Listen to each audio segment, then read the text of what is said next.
Episode 85, The Northern Alliance. Welcome to the History of the Bible. We will be covering parts of chapter 11 in the book of Joshua in this episode. In the last episode, we discussed the southern campaign that Joshua and the Israelites waged against those living in the southern part of the land of Canaan, hence the name Southern Campaign. Like the southern campaign, a single king in the northern region of the land of Canaan heard what the Israelites had done. This would be the king of Hazor, who sent word to other kings of nearby cities to ally with. Joshua 11 verses 1 through 3 mentions the region where these kings and their cities were located. When King Jabin of Hazor heard of this, the southern campaign, he sent word to Jobab, king of Madon, to the kings of Shimron and Aksaph, and to the northern kings who were in the mountains, and Arna, south of Kinrath, in the western foothills, and in Naphoth Dor on the west, to the Canaanites in the east and west, to the Amorites, Hittites, Perizzites, Jebusites in the hill country, and the Hivites below Hermon in the region of Mizpah. The main four kings and kingdoms would be Jabin, the king of Hazor, Jobab, the king of Madon, and the two kings of Shimron and Aksaph. They would form the main part of the Northern Alliance. The other kings would join them. Verse 4 of chapter 11 says that all the troops of the Northern Alliance would be like sand on the seashore. How many? Unfortunately, the number isn't known. To give a little background on these city-states, allied against the Israelites, the king of Hazor would send messages to kings throughout the northern region of Canaan. When talking about the western foothills, other translations call it the lowlands. This region would be the north-south foothills that extended west of Galilee, going towards the coastal plains south of Lebanon. The Arana area was considered the Jordan Valley, most notable, the land south of the Dead Sea. Naphoth Dor was located on the western coastline of the land of Canaan. The main city within the area would go by the same name, or sometimes Dor for short. The city is mentioned in numerous Egyptian and Assyrian texts. Dor was important as it would be known for its ability to create the purple dye in fabrics from the abundant shellfish on the coastline. The people of Dor would become powerful enough to contend against Egypt for the coastline. This is why they are mentioned in the Egyptian literature. Eventually, the Philistines would conquer the city and be an issue for the Israelites. However, that is getting ahead of ourselves. For the time being, the city and the surrounding region of Dor were contacted by the king of Hazor to join the Northern Alliance against the oncoming Israelites. Hazor would be the main city to lead the alliance. Today, the site in which the city was located is about 10 miles north of the Sea of Galilee. Within the city is an acropolis where only temples, palaces, and public buildings were built. The upper city would be 30 acres in size. The lower city is where the people's houses were located and would be about 170 acres. This would make it the largest site today in Israel from this time. The city was one of the dominant city-states in Canaan. Some scholars say in all of the eastern Mediterranean. The city's growth in becoming a powerful city-state was because it was strategically located on what was known as the Great Trunk Road. This road would be part of the main commercial highways that went through Canaan and connected the Mesopotamian region with Egypt. In addition to the road being a well-traversed trading route, it also was one of the main routes for military movement during the late Bronze Age. More details on the city will be given later. It says in Joshua 11 that Jabin was the king of Hazor. Today, stone tablets mention this name, however, believed to be a family or dynasty name rather than a specific name of an individual.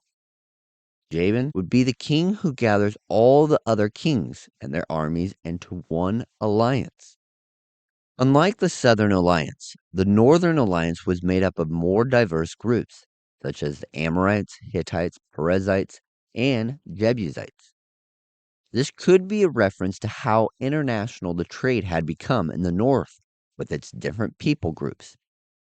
It says in Joshua 11, verse 5, all these kings joined forces and made camp together at the waters of Merom to fight against the Israelites. In verse 4, it says that they came out with all their troops, a great horde in number, like the sand on the seashore, with very many horses and chariots. The phrase like the sand on the seashore often refers to the fact that there are too many troops to count. However, some accounts say that there were 300,000 armed soldiers and 20,000 chariots, although the exact number cannot be estimated with surety. For a moment, we're going to address chariots.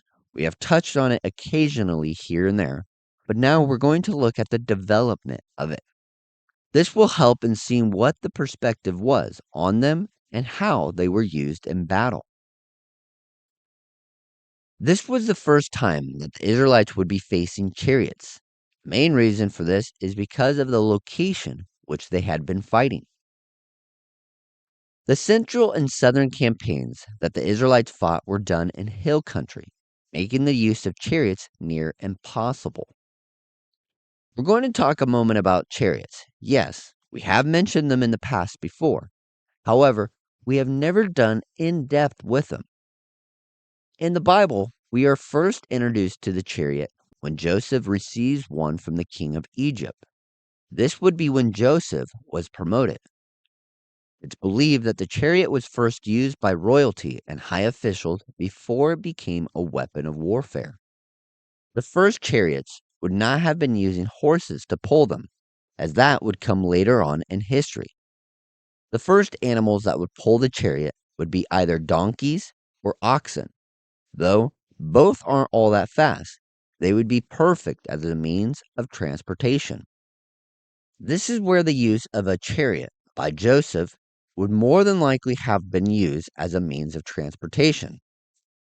These would be called state chariots. The first signs of the new invention called the chariot would show up around the year 3000 BC in the Mesopotamian region. All that it was designed to do was be a moving platform. The first generation of chariots would be the ones pulled by the donkeys or oxen. There are some signs that show the early form of the chariots being used in battle. However, based on the design of it, it would more than likely have been used to just transport the men to the battle. No fighting would have happened from the first generation. The reason for this is that the animals that were pulling them would not be fast enough and have the ability to maneuver very well. Therefore, the first designs of the chariot would have been a heavy vehicle with a wooden frame that was covered in animal skins. Having four wheels, they really wouldn't be the most effective weapon on the battlefield. It wouldn't be until the introduction of the horse in 2000 BC, over 1,000 years later, that the chariot would become more effective in battle, thus giving birth to the war chariot. The reason it took the horse about 1,000 years to become the main team of animals to pull the chariot is that they were used for other purposes. Originally, the horse was only bred to be a source of food, like sheep. Therefore, the breeding of horses wasn't focused on making them a tool in battle. In reality, the horses were too small. However, over time, the horses would begin to be bred for riding and pulling the chariots, bringing about stronger and more able horses. This would explain why the chariots and the horses being used for them came first before the use of horseback riding. This is because the horse was not a tool that could be used, but donkeys and oxen were available, pulling the chariots. When horses were just starting to be used for work rather than just food, they were still weaker than the horses that we think of today. They could not be ridden by a single person yet, but they could pull the chariot. When the horses began to be bred for the use of pulling chariots, They became a moving platform from which the soldiers could shoot. This is when the use of arrows and javelins were the main weapons used. The horses gave the chariot more maneuverability, which allowed for the chariot to move in and out of battle. The first record of war chariots being used in battle was dated around 1800 BC in Syria. This would be about 400 years before Joshua's time. Although they would become great weapons of war, they were not always the best option.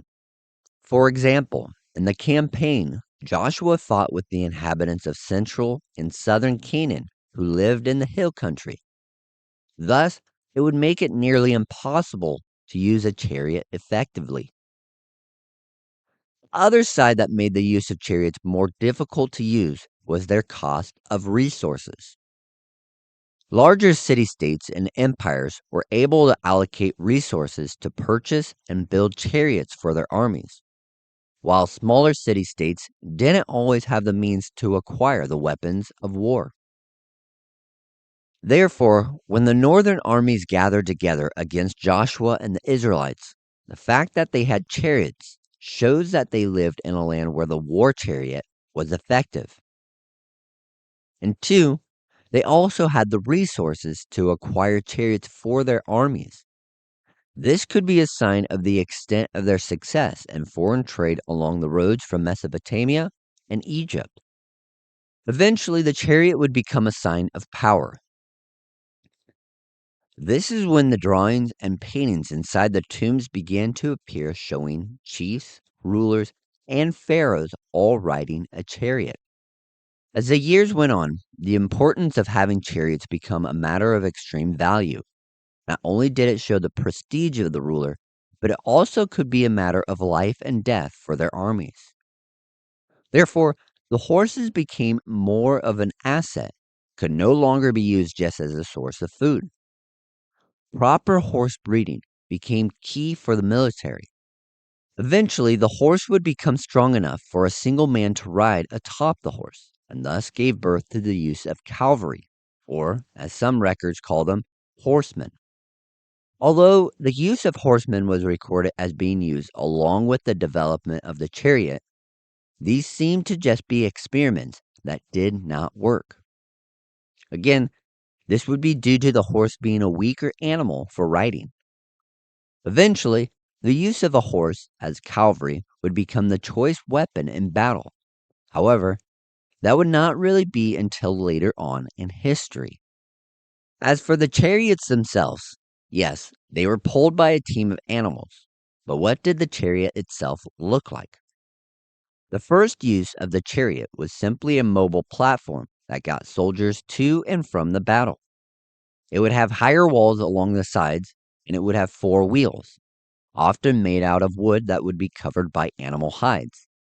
As time passed and the horse was used to pull, the need for speed became important. This is where the two-wheeled wooden chariot would come to be. It would allow for a single driver to maneuver the vehicle while the passenger was tasked with fighting, either using a bow and arrow or javelins. Later on, the chariot would evolve into being made out of iron. One of the last things that came up with the use of chariots was the amount used in battle. As mentioned earlier, one historian believes that there were 300,000 troops and 20,000 chariots all lined up against the Israelites. However, taking a step back and looking at history, we will find having that size of an army was rare in ancient times. Around the year 1274 BC, there was a battle that was fought between two superpowers, the Egyptians and the Hittites. This would be called the Battle of Kadesh. Records indicate that the Egyptians had around 20,000 troops with 2,000 chariots, while the Hittites are believed to have 40,000 troops and 3,000 chariots. The amount of chariots used in both armies is heavily debated, with some sources saying that only 50 chariots were used on each side, and that was considered a lot. Other parts of the world show that when chariots were used, the ratio between troops and chariots were 25 to 1. When the Hittite army came up against the Egyptians, the exact term is used to describe the size of the army, more numerous than the sand of the seashore. The same way that the book of Joshua would use to describe the northern alliance. Another thing with the Hittite army that came against the Egyptians in the Battle of Kadesh was that they used about 20 different allies to commit troops to the battle. With 20 different allies or city-states, the total amount of Hittite troops only numbered 40,000. All this to say is that when looking at ancient times, to have an army over 100,000 was not always plausible. Though the amount of men that Joshua faced in the battle to come is unknown, just based on records found outside of the Bible, the same words are used to describe the size of troops that numbered 40,000 soldiers and only 3,000 chariots, depending on which records are being stated. This could be that the northern alliance that Joshua faced was, instead of 300,000 troops and 20,000 chariots, it might have been 30,000 troops and 2,000 chariots. Once the northern armies had all gathered together, they would meet at the Waters of Merom. It's believed that the armies all met in this location because it was a good location to use their chariots effectively, and 2, it was a central location for all of the armies to meet up. In the next episode, we're going to talk about the battle itself and the results of it. So join us next time in episode 86, The Northern Campaign. Until next time, remember that you are loved, special, and worthwhile.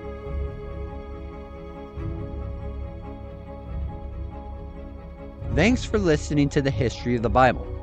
Let's get the word out by liking, rating, and following the show. This episode was produced by Nikeo Productions. To check out other shows, search for Nikeo Productions wherever you listen to podcasts.